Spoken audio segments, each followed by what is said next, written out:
नेपाल की कमान अब अंतरिम सरकार सुशीला कार्की के हाथों में है। सुशीला कार्की ने नेपाल की गद्दी तब संभाली जब हालात बेहद ही तनावपूर्ण थे। चारों तरफ हाहाकार और आगजनी थी। 14 सितंबर को सुशीला कार्की ने एक बड़ा फैसला लिया जिससे जेनजीज काफ़ी खुश हुए और उनको ये गर्व हुआ कि हमने सुशीला कार्की का अगर नाम दिया है तो वो सही दिया है। दरअसल 14 सितंबर को सुशीला कार्की ने कहा था कि इस रिवॉल्यूशन में, इस आंदोलन में जो भी जिनकी डेथ हुई है उनको शहीद का दर्जा दिया जाएगा।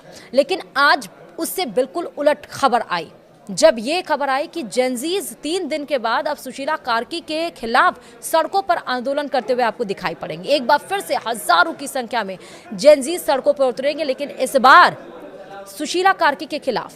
क्यों चिढ़ गए हैं सुशीला कार्की के खिलाफ और क्या वाकई ऐसा होने वाला है? क्यों ऐसा बोला गया कि जैसे कुर्सी पर बिठाया है वैसे ही हटा भी सकते हैं? हम आपको बताएंगे इस वीडियो में विस्तार से। नमस्कार, आप देख रहे हैं न्यूज़ 18 का डिजिटल प्लेटफॉर्म और मैं हूं आपके साथ श्रुति श्रीवास्तव। पड़ोसी देश नेपाल में प्रदर्शनों और आंदोलनों के दौर में जो कुछ हुआ वो सबने देखा। जब प्रदर्शन खत्म हुए तो यहाँ पर इन्हीं प्रदर्शनकारियों की चुनी हुई नेता के तौर पर सुशीला कार्की का नाम चुना गया। रविवार को उन्होंने जैसे ही प्रधानमंत्री का पद संभाला, यानी कि 14 सितंबर को शाम तक जेनजी प्रदर्शनकारी उनसे भी नाराज हो गए। कैबिनेट मंत्रियों के चुनाव को लेकर हुए ये नाराजगी यूं बढ़ गई कि बात कुर्सी से उतारने और इस्तीफा मांगने तक पहुंच गई। नेपाल की राजनीति में इस वक्त बिल्कुल नया मोड़ आ गया है। नेपाल के युवा वर्ग ने विद्रोह और हिंसक प्रदर्शनों के बाद केपी ओली की सरकार हटाई और खुद ही नई अंतरिम प्रधानमंत्री सुशीला कार्की को चुना। वैसे सुशीला कार्की जेनजी प्रदर्शनकारियों की ही नेता हैं, लेकिन अब वे उनसे भी नाराज हो गए हैं। जेनजी प्रदर्शन के अगुवा रहे सुदन गुरुंग ने तो ये कह दिया कि कुर्सी पर बिठाकर उतार भी सकते हैं। अब क्यों नाराज हुए सुदन गुरुंग और क्यों इतनी बड़ा स्टेटमेंट उन्होंने कहा, हम आपको बता रहे हैं। दरअसल नेपाल के संगठन हामी नेपाल के नेता और आंदोलन में बड़ी भूमिका निभाने वाले सुदन गुरुंग अपने साथियों के साथ अंतरिम पीएम सुशीला कार्की के आवास के बाहर प्रदर्शन में भी पहुंचे। अब युवाओं में नाराजगी इस बात को लेकर है कि कार्की सरकार में शामिल हो रहे मंत्रियों में युवाओं की कमी है। जो सुदन गुरुंग 2 दिन पहले तक सुशीला कार्की के पैर छू रहे थे, उन्होंने उनके खिलाफ कड़े शब्दों में कहा, जिसे पीएम की कुर्सी पर बिठाया है उसे उतार भी सकते हैं। गुरुंग इस आंदोलन में जान गंवाने वाले प्रदर्शनकारियों के परिवारों के साथ पीएम से मिलना चाहते थे। अब ऐसा नहीं हुआ तो वे नाराज हो गए।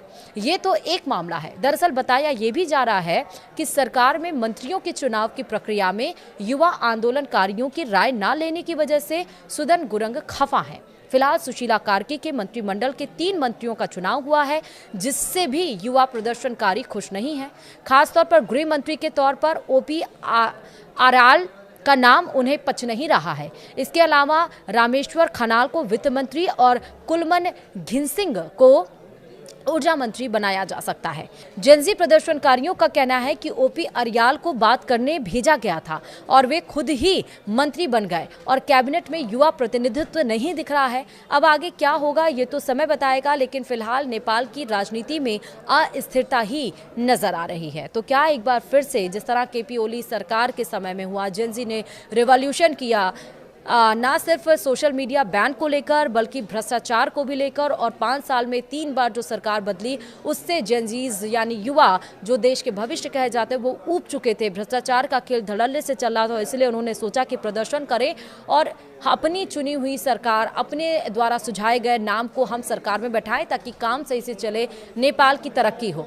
लेकिन उसके बाद जब उन्होंने सुशीला कार्की का नाम सजेस्ट किया तो अब उनके खिलाफ भी जेनजीज काफ़ी ज़्यादा नाराज नजर आ रहे हैं। तो क्या नेपाल में एक बार फिर उसी तरह से रिवॉल्यूशन, उस तरह से आंदोलन देखने को मिलेगा? वीडियो में इतना ही। नमस्कार।